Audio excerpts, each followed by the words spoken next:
Film की शुरुआत होती है 2014 से, जहां पर कि हम सरोजा नाम की लड़की को देख पाते हैं जो कि सुबह 4 बजे उठकर पूजा पाठ कर रही थी, क्योंकि आज उसके बेटे प्रवीण का 10वीं का रिजल्ट आ रहा है। सरोजा को यह पूजा पाठ इसलिए करनी पड़ रही है क्योंकि उसे अपने बेटे पर भरोसा नहीं है कि वह पास होगा या फिर फेल, इसलिए वह भगवान का सहारा ले रही थी।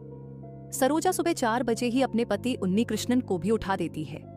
अब उन्नी कृष्णन बताता है कि शादी जब हुई थी तो दोनों बहुत खुश थे, दोनों एक दूसरे से बहुत प्यार किया करते थे। सरोजा सिर्फ मुझे ही चाहती थी, लेकिन जब से हमारा बेटा प्रवीण हुआ है तब से सरोजा जो है वह सिर्फ और सिर्फ प्रवीण को चाहती है और मेरे ऊपर बिल्कुल भी ध्यान नहीं देती। उन्नी कृष्णन की एक बहुत ही बुरी आदत है, वह हर 2-3 दिन में शराब पीकर आते और फिर इंग्लिश में अपनी लव स्टोरी को बताते और प्रवीण और सरोजा इस लव स्टोरी को सुन सुनकर बोर हो चुके हैं। खैर, अब सरोजा जो है वह प्रवीण का 10वीं का रिजल्ट लेने के लिए जाती है, जहां मालूम चलता है कि प्रवीण जो है वह पास हो चुका है। ये सुनकर सरोजा बहुत खुश होती है और सरोजा बहुत खुश होकर उन्नी कृष्णन को यह बात बताने के लिए जाती है। मालूम चलता है कि उन्नी कृष्णन की एक बेकरी है। वहां जाकर जब सरोजा बताती है कि प्रवीण पास हो गया है तो उन्हीं कृष्णन उससे परसेंटेज पूछता है। तब यहाँ मालूम चलता है कि प्रवीण के तो सिर्फ 35% बने हैं और इतने कम परसेंटेज पर प्रिंसिपल नहीं चाहती है कि प्रवीण जो है वो उनकी स्कूल में पढ़े, क्योंकि आगे चलकर भी वह रिजल्ट खराब ही करेगा। इसलिए प्रिंसिपल चाहती है कि प्रवीण जो है वह किसी दूसरे स्कूल में एडमिशन ले ले, लेकिन सरोजा चाहती है कि वह यहीं पर पढ़े।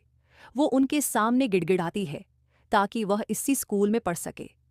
उन्नी कृष्णन जब घर पहुंचा तो वह देखता है कि सरोजा अभी भी प्रवीण का बहुत ख्याल रख रही है, मनचाहा खाना खिला रही है, जबकि सिर्फ उसके 35% बने हैं।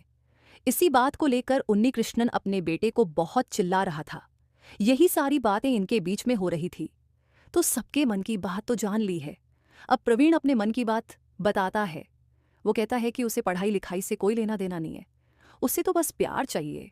आज तक प्रवीण की लाइफ में कोई भी लड़की नहीं आई है, तो फिर प्यार तो बहुत दूर की बात है। और ऐसा नहीं है कि प्रवीण ने कोशिश नहीं की, प्रवीण ने बहुत कोशिश की, लेकिन हर बार प्रवीण नाकाम ही रहा है। आगे हम देखते हैं कि प्रवीण के दोस्त भी उसी की तरह हैं, जो कि बिल्कुल भी पढ़ते लिखते नहीं हैं और क्लास में अक्सर मस्ती करते रहते हैं। और इसी वजह से प्रवीण और उसके दोस्तों को क्लास टीचर जो है वो उन्हें क्लासरूम के बाहर खड़ा कर देती है। आज भी ऐसा ही हुआ था, वो क्लासरूम के बाहर पनिशमेंट के रूप में खड़े हुए थे।